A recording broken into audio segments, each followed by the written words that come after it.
This is me at 10,000 feet on the side of a volcano, survival snowboarding down the most bulletproof ice that I've ever encountered. I just wanted to get some good summer turns now that the ski resorts in Washington are closed for the season.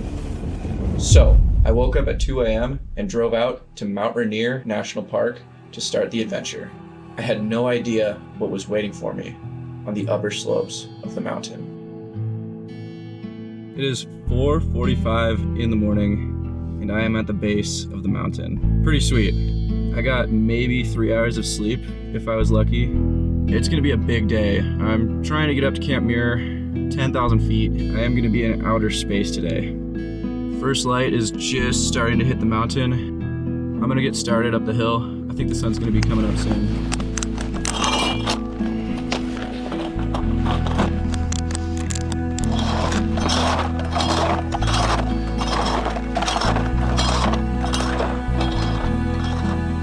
All right, you know the drill. 5 minutes in and I'm already boiling. I'm gonna have to take off all this crap.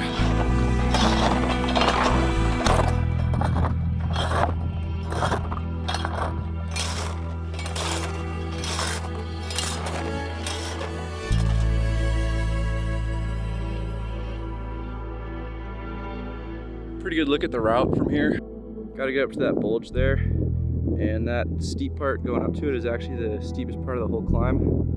Then from there, it's about 4 miles up along this ridge up to Muir with about 3,000 or 4,000 feet of climbing. Easy couple hours probably. And then from there, you're only halfway up to the top of this monstrosity. But I won't be going past Muir today. It'd be a bad call without a rope crew. Sun's just about to poke up over the ridge. You can see Mount Adams in the background. It's gonna be phenomenal out here today.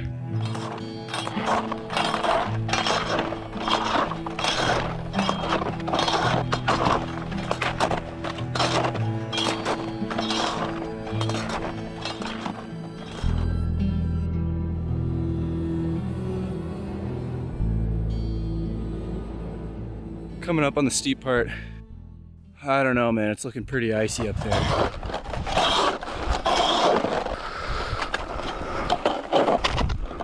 So it turns out it was, in fact, incredibly icy here. So to avoid a lethal fall, I popped off the sticks and whipped out the big guns.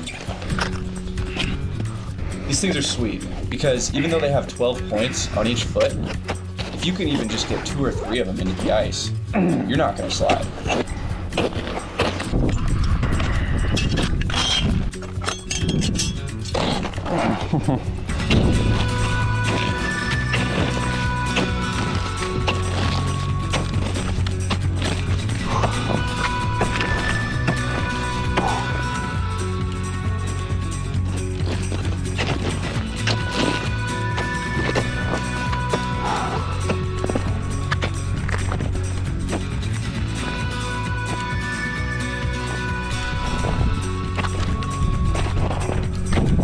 I'm out of the thick of it. That was so steep and icy. I can't believe I almost left the crampons in the vehicle.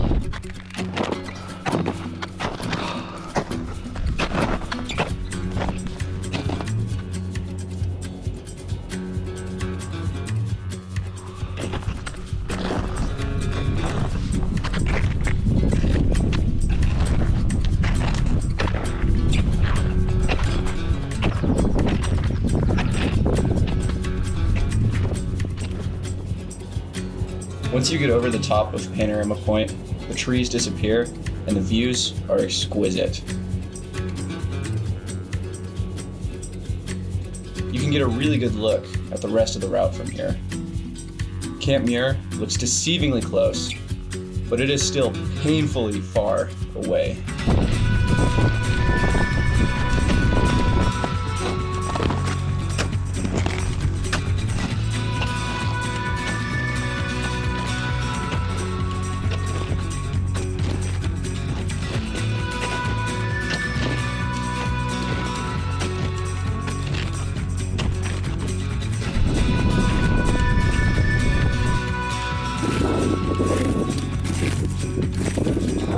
I cannot wait to put the sticks back on my feet. Man, these things are heavy on my back. The wind's starting to pick up for sure. I'm kind of worried that it's going to prevent the snow from softening up and it's going to be icy the whole way down, but we'll see. I got plenty of time.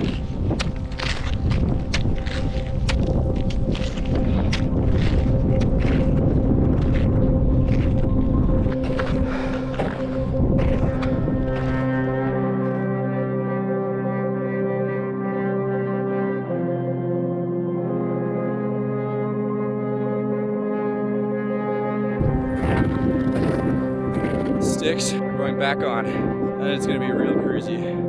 Only about 3,000 more vertical feet to go from here.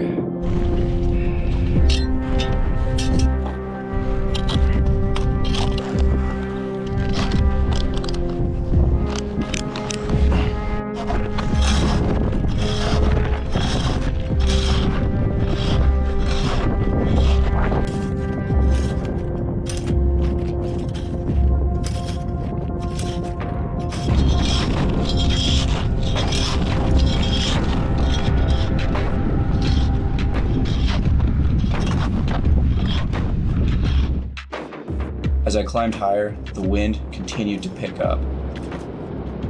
By the time I reached 8,000 feet, it was pretty much impossible to record any audio over the roar of the wind. The snow is still alarmingly firm here, even with the sun hitting it head on, giving me extensive concern over how I was going to get back down. The view really starts to open up at this altitude, with the entire mountain range visible below and only the tops of the tallest volcanoes still towering above. With the wind chill bringing the temperature way down, I had to keep layering up as my body temperature started to drop. Either way, I pushed on with the only goal of reaching the notorious Camp Muir. I'm blocked off here.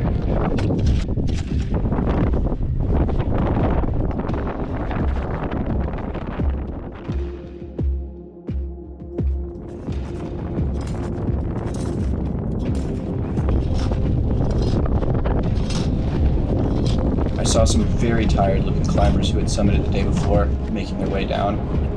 One guy even collapsed right there in the snow. His group had him covered, but it's still a reminder of how dangerous it gets when you're messing with exhaustion in thin air.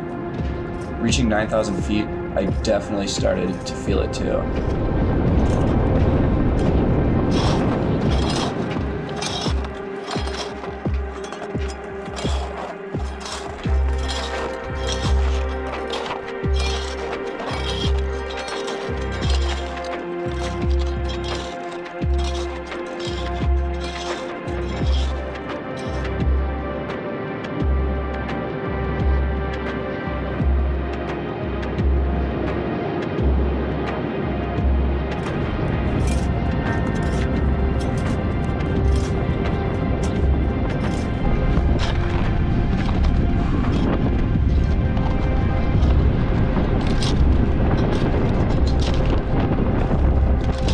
Finally, after hours of climbing, I reached 10,000 feet and found myself standing at the doorstep of Camp Muir.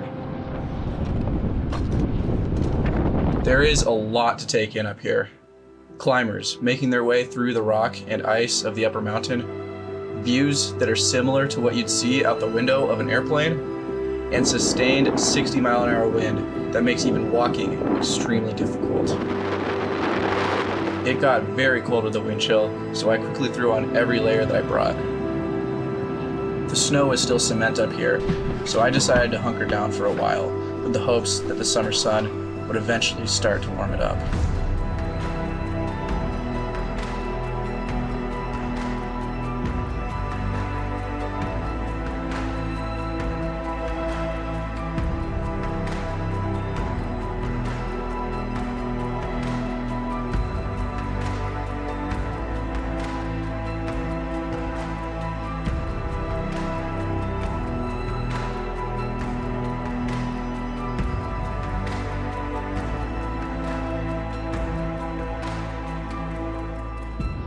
When I realized that the conditions weren't getting better anytime soon, I prepared myself for what would surely be a gnarly return trip.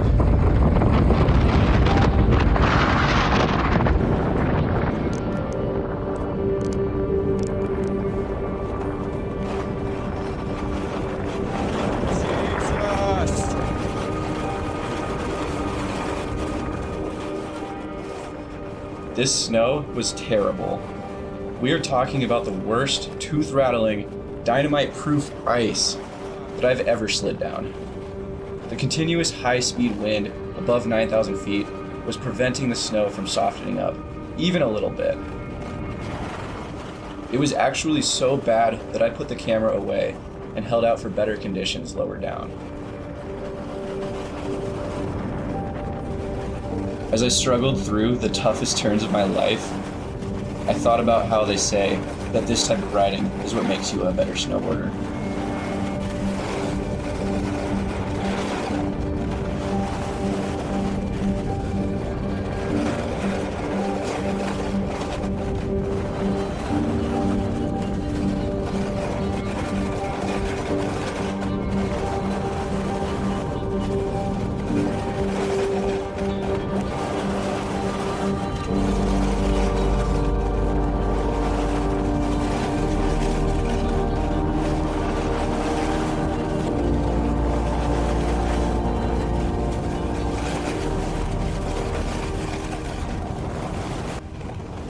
Somewhere around 8,500 feet, the wind started to ease off, and the concrete surface that I was sliding down started to resemble something a little more like snow.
After dropping 3,000 feet, I got off course and started going down into some really high-risk terrain. I see avalanche debris.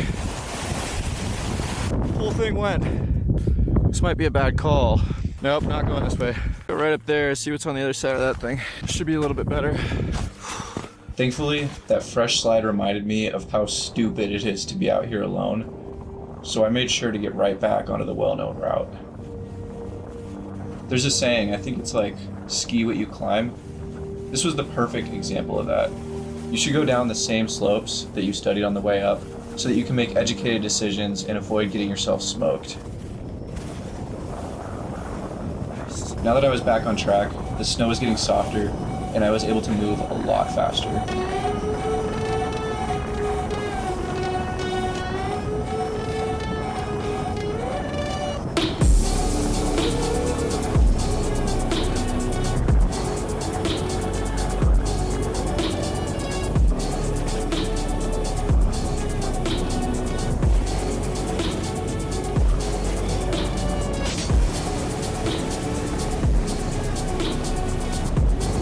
Definitely walked in.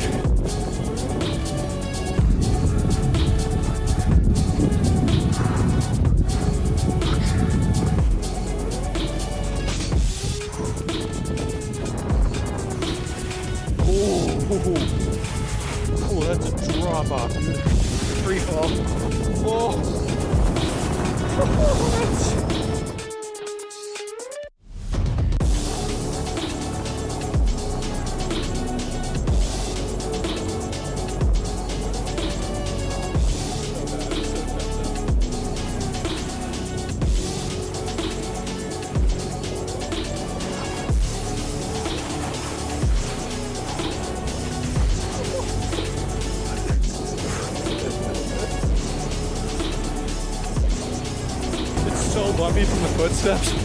This is crazy. Just came down that. I want to go down that way. Make sure it's not sketchy. Looks pretty good. This is a bad call, dude. I'm gonna get stuck. It's okay. Whew. Oh my God, it's so slow. Gotta get over those trees. Come on.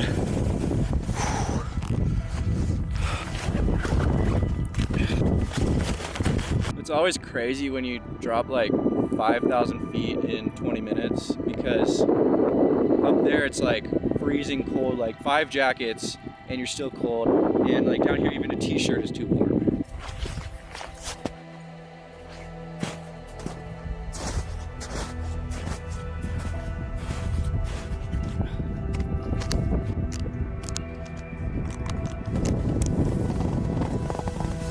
Bye-bye Rainier.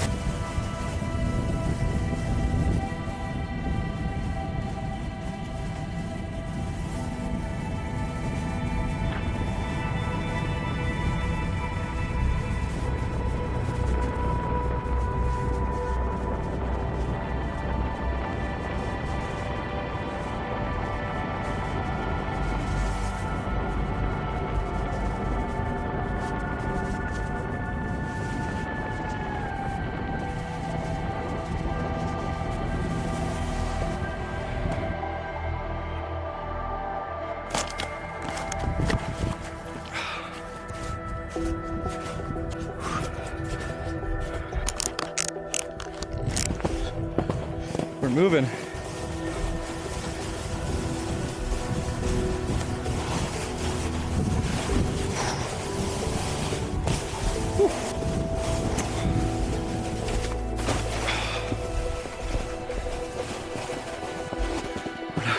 Iced tea civilization. Let's go.